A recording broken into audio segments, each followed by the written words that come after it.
Hi friends, this is Bani and welcome to my channel. বন্ধুরা আজকের টপিকটা কিন্তু খুবই ইম্পর্টেন্ট। আজকের টপিকটা হলো সেন্টেন্সে দো, অলদো এবং ইভেন দো এর ব্যবহার।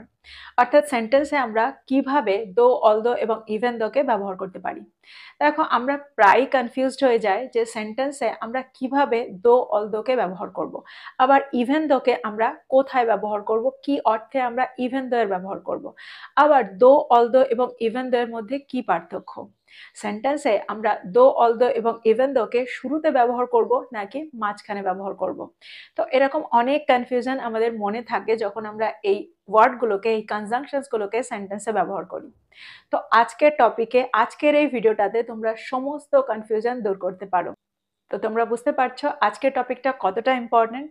তাহলে তোমরা কোথাও যেও না, আমার সাথে ভিডিওটা একদম শেষ পর্যন্ত থাকো।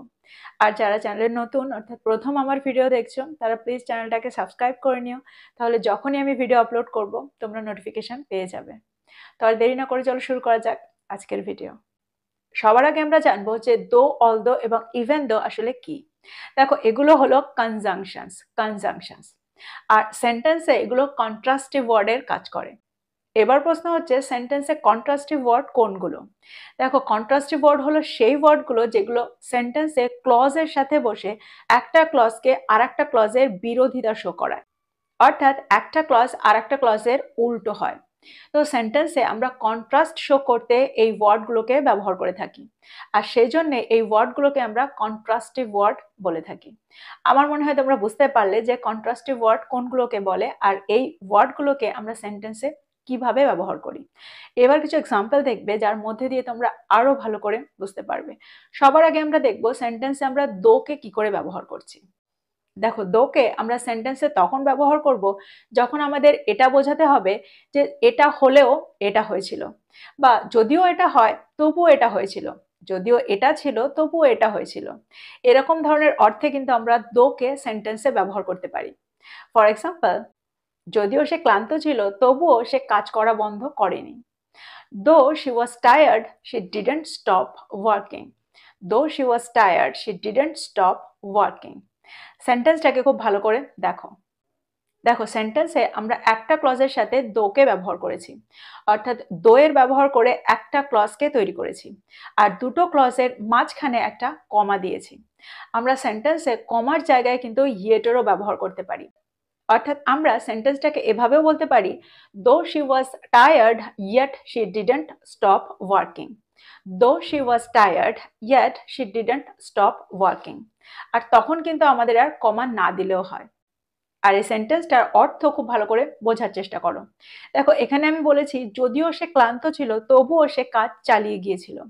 যখন কেউ ক্লান্ত হয়ে যায় তখন তার রেস্ট নেওয়ার দরকার হয়। আর ক্লান্ত থাকা অবস্থায় কাজ চালিয়ে যাওয়া যায় না। তো একটা ক্লজ কিন্তু আর একটা ক্লজের বিরোধিতা করছে, আর একটা ক্লজের উল্টো হচ্ছে। তো এরকম অবস্থায় কিন্তু আমরা দো এর ব্যবহার সেন্টেন্সে করতে পারি। আমার মনে হয় তোমরা বুঝতে পেরেছো। আরো সেন্টেন্স দেখো, ভালো করে বুঝতে পারবে।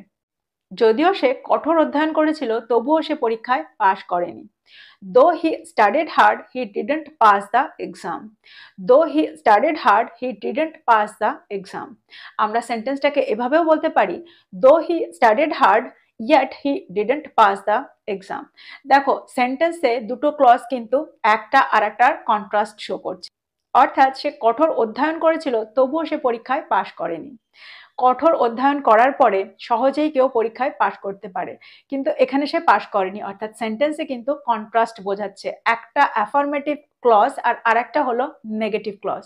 তো যখন আমরা এই ধরনের অর্থ সেন্টেন্সে শো করব, সেন্টেন্সে বোঝাতে চাইবো, তখন আমরা এই কন্ট্রাস্টিভ ওয়ার্ডগুলোর ব্যবহার সেন্টেন্সে করব। আর এই বাংলা সেন্টেন্সটাকে আমরা এভাবেও বলতে পারি যে সে কঠোর অধ্যয়ন করলেও পরীক্ষাটায় পাশ করেনি। তো দেখো সেন্টেন্সকে আমরা বিভিন্নভাবে বলতে পারি, কিন্তু ইংরেজিতে আমরা কিন্তু এভাবেই সেন্টেন্সটাকে তৈরি করব। আমরা দোয়ের ব্যবহার করে এই সেন্টেন্সগুলোকে ঠিক এভাবেই তৈরি করব। আরো এক্সাম্পল দেখো। যদিও কাজটি কঠিন ছিল তবুও সে সাগ্রহে তা গ্রহণ করেছিল। Though the job was challenging, she accepted it eagerly. Though the job was challenging, she accepted it eagerly.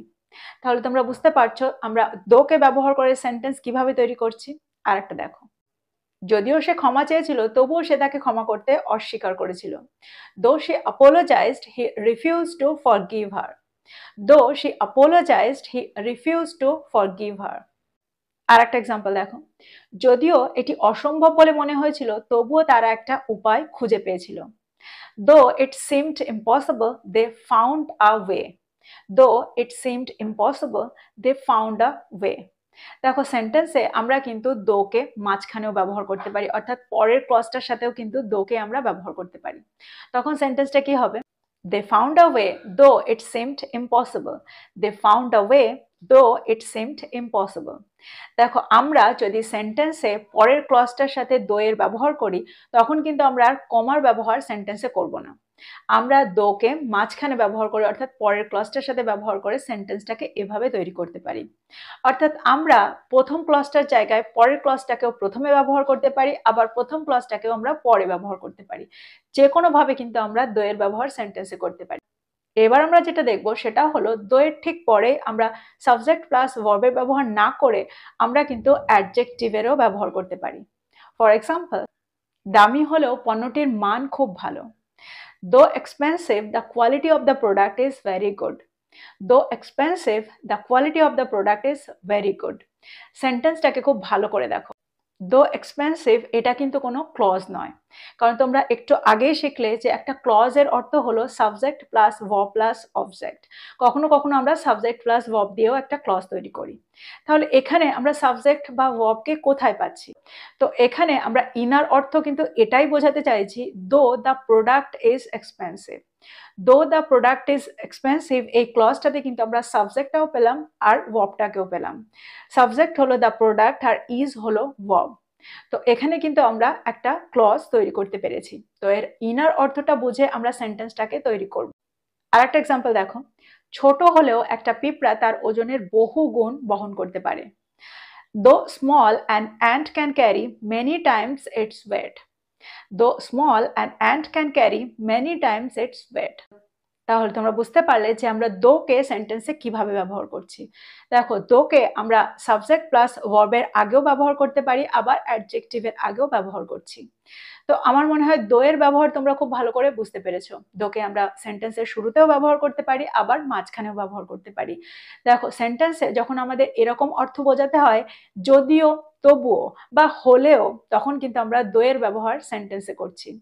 এবার আমরা দেখব অলদো এর ব্যবহার। এবার যদি আমি বলি দো আর অলদো এর মধ্যে কি পার্থক্য? দেখো সেন্টেন্সে দো আর অলদো এর মধ্যে কোনো পার্থক্য নেই, অর্থাৎ আমরা সেন্টেন্সে দো এরও ব্যবহার করতে পারি আবার অলদো এরও ব্যবহার করতে পারি। কিন্তু আমরা দো এর ব্যবহারটা সাধারণত ইনফর্মাল সেন্টেন্সেই করে থাকি। যখন আমরা ফর্মালি কিছু লিখি অর্থাৎ কোনো অফিসিয়াল লেটার বা কোনো অ্যাপ্লিকেশন, তখন কিন্তু আমরা অলদো এরই ব্যবহার সেন্টেন্সে করব।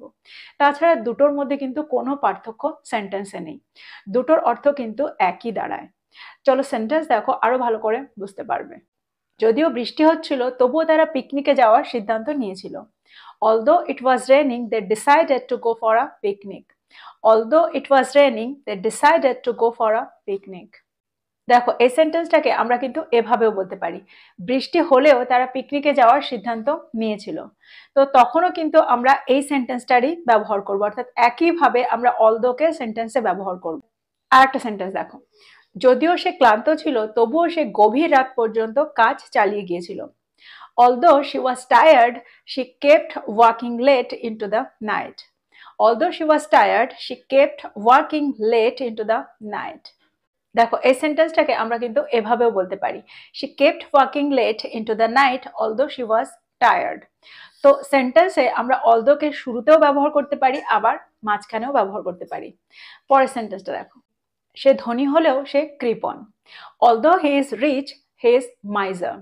Although he is rich, he is miser.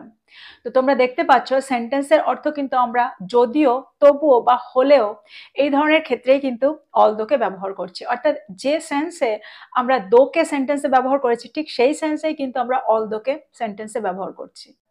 এবার আমরা দেখব সেন্টেন্সে ইভেন দোকে আমরা কি করে ব্যবহার করছি।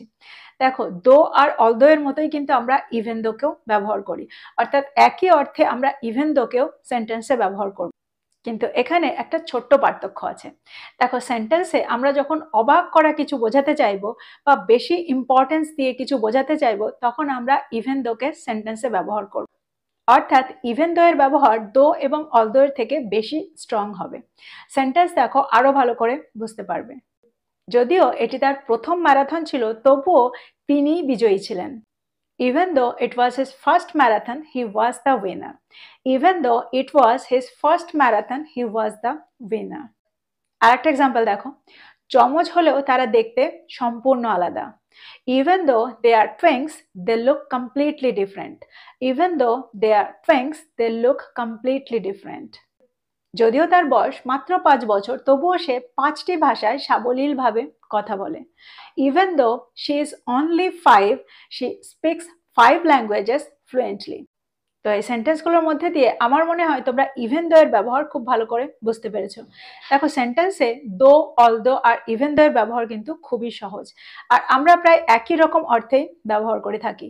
কিন্তু দো এর ব্যবহার আমরা ইনফর্মাল সেন্টেন্সেই বেশি করে থাকি, আর অলদো এর ব্যবহার আমরা ফর্মাল সেন্টেন্সে ব্যবহার করে থাকি। কিন্তু এখন স্পোকেন ইংলিশে তোমরা দো বা অলদো দুটো ব্যবহারই করতে পারো। আর ইভেন দো এর ব্যবহার আমরা তখন করব যখন সেন্টেন্সের অর্থটা একটু স্ট্রং হবে, অর্থাৎ সেন্টেন্সটা বেশ অবাক করা হবে।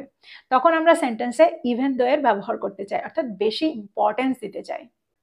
তো এই ছিল দো, অলদো এবং ইভেন দো এর ব্যবহার। আমার মনে হয় প্রত্যেকটা ব্যবহার তোমরা খুব ভালো করে বুঝতে পেরেছো।